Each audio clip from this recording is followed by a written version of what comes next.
इसी बंद करेंगे, आवाज़ आती है। हेलो जी, अस्सलाम वालेकुम। आपने वीडियो के टाइटल में पढ़ लिया होगा कि वीडियो किस बारे में है, और सोशल मीडिया पे देख भी लिया होगा, टीवी पे देख लिया होगा कि सैलाब से कितनी तबाही हुई है, कहाँ कहाँ हुई है। तो जो लोग उससे इफ़ेक्ट हुए हैं डायरेक्टली, अल्लाह ताला उनकी मुश्किलात आसान फरमाए। लेकिन मेरे और आप जैसे लोग जो डायरेक्टली इफ़ेक्ट नहीं हुए हैं, जिनके सरों पे अभी भी छत है, जिनके घर सलामत हैं, वो लोग क्या, मैं अगर अपने बारे में सोचता हूँ कभी कभी मुझे काफ़ी रेस्टलेसनेस होती है कि मैं क्या कर रहा हूँ इस बारे में उन लोगों की हेल्प करने के लिए। और अगर खुदा न खास्ता कल को ये मेरे साथ होता है तो क्या मैं इसके लिए प्लान कर रहा हूँ, ये चीज़ मुझे कभी कभी बड़ा परेशान करती है। मेरे अंदर ही एक डायलॉग चल रहा होता है कि कर क्या सकते हैं मैं और आप। तो मैंने अपने लिए एक प्लान बनाया है जो कि सिर्फ मेरी ज़ात के लिए है। अगर आप उससे अग्री करते हैं तो आप भी उसको फॉलो कर सकते हैं। अगर आप उससे एग्री नहीं करते तो यूट्यूब वीडियो है, कोई पत्थर पे लकीर नहीं है, क्रॉस का बटन दबाइए और आगे बढ़िए। यूट्यूब है, आगे बहुत सारी वीडियो आपको मिल जाएंगी। तो सबसे पहले ये 3 फेज़ का प्लान है, इसमें शॉर्ट टर्म है, मीडियम टर्म है, लॉन्ग टर्म है। तो सबसे पहले हम शॉर्ट टर्म की बात करते हैं। शॉर्ट टर्म मतलब आज अभी फ़ौरन से पहले, मतलब 1-2 दिन मैक्सिमम, उससे ज़्यादा नहीं। तो शॉर्ट टर्म में मैं और आप ये कर सकते हैं, सबसे पहली चीज़ कि हम डोनेट कर सकते हैं। अगर ये वीडियो आप देख रहे हैं, मेरी आवाज़ अगर आपके कानों तक पहुंच रही है, तो मैं ये मान ही नहीं सकता कि कम से कम आप 50 रुपये डोनेट नहीं कर सकते। तो अपनी इस्तिताअत के मुताबिक जितना भी आप डोनेट कर सकें, वो डिस्क्रिप्शन में बहुत सारी रजिस्टर्ड NGOs हैं, उनको डोनेट करना चाहें तो डायरेक्टली उनको कर दें। अगर किसी और को करना चाहते हैं तो आपकी मर्ज़ी है, लेकिन पैसा जेब से निकालना पड़ेगा। दूसरी बात यह है कि हम और आप दुआ कर सकते हैं। दुआ मोमिन का हथियार होता है। आप सिंसियरली दुआ करें, अल्लाह ताला उनकी मुश्किलात आसान फरमाए, और जो इसमें गुजर चुके हैं अल्लाह ताला उन्हें जन्नत अता फ़रमाए, उनके घर वालों को सब्र अता फ़रमाए। आप जब किसी दूसरे के लिए दुआ करते हैं तो वही दुआ फ़रिश्ते आपके लिए करते हैं, तो एक तरीके से आपकी भी थोड़ी प्रोटेक्शन हो जाती है। तीसरी चीज़, ये भी इक्वली इम्पॉर्टेंट है, वो ये है कि मैं और आप अपने आप को एजुकेट करें।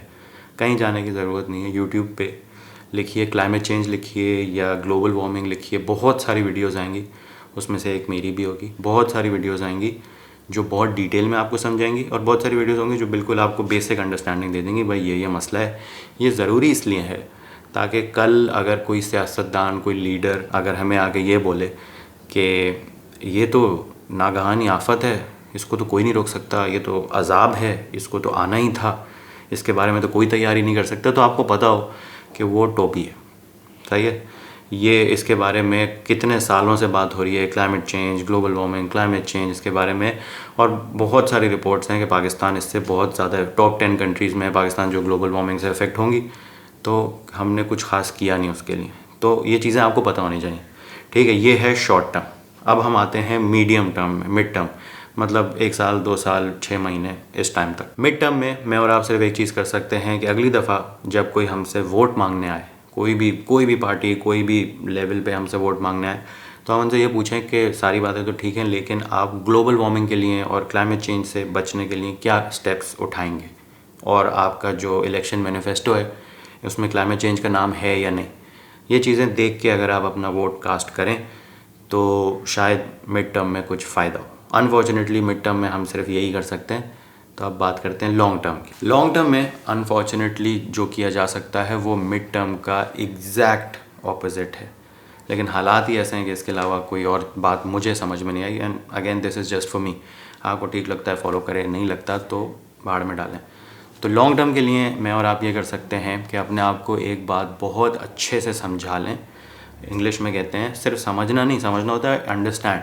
उसको हम इंटरनलाइज कर लें कि हम जंगल के कानून में रहते हैं, कोई हमें बचाने नहीं आएगा। अब आप सोचें कि गवर्नमेंट डज़ नॉट एग्जिस्ट। सही है, ये एक दफ़ा के लिए मान लो। अब बताओ क्या करोगे। तो जो भी कर सकते हो ना, वो अभी से करना शुरू कर दो, उसकी प्लानिंग अभी से कर लो। अब जैसे सड़कें नहीं हैं, उसका कोई ना कोई ऑल्टरनेट बंदा ढूंढता है, लंबे रास्ते से जाता है।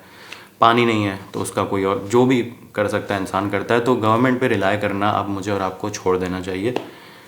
आई थिंक ये इसी में हमारी मेंटल हेल्थ की बेहतरी है, ताकि इंसान तैयार हो जाता है कि चलो भाई अब ये करते हैं। और मेरी ज़िंदगी में कभी भी मुझे इस तरह की मुश्किल कभी पेश आई है ना, तो मैं स्टोइक फ़िलोसफी का बहुत बड़ा फ़ैन हूँ। तो स्टोइक फ़िलोसफी में जो सबसे चैप्टर नंबर 1 है वो ये है कि उन चीज़ों के बारे में आप फ़िक्र करें जिनको आप कंट्रोल कर सकते हैं, और जिनको आप कंट्रोल नहीं कर सकते, आप जितना उस पर सर मार लें, आपकी ज़िंदगी में कोई चेंज आएगा नहीं। तो अपनी बेहतरी के लिए भी और मेरी बेहतरी के लिए ये मान लें कि हम जंगल के कानून में रहते हैं, और जंगल के कानून का एक लॉ ये भी होता है कि अगर कोई जानवर कहीं सेफ़ नहीं फील करता तो वहाँ से चला जाता है। परिंदे माइग्रेट करते हैं, बहुत सारे जानवर माइग्रेट करते हैं। तो अगर आपको लगता है कि आप सेफ़ नहीं हैं तो आप इलाका बदल लें, आप शहर बदल लें, या फिर अगर नौबत आती है तो आप मुल्क बदल लें। इसके अलावा मुझे कोई सोल्यूशन लॉन्ग टर्म में नज़र नहीं आता। तो जो मैंने स्टोइक फ़िलॉसफी की बात की थी उसी पे हम वीडियो को ख़त्म करेंगे और दोबारा हम शॉर्ट टर्म पे आएंगे कि मैं और आप एट दिस मोमेंट सिर्फ एक चीज़ कंट्रोल कर सकते हैं, वो ये है कि हम दुआ करें, हम डोनेशंस दें और हम अपने आप को एजुकेट करें। तो अपने इनफरादी तौर पे इंडिविजुअली ये चीज़ें हम कर सकते हैं। तो मैं भी ये करता हूँ, आप भी ये करें, and I will see you in some other video.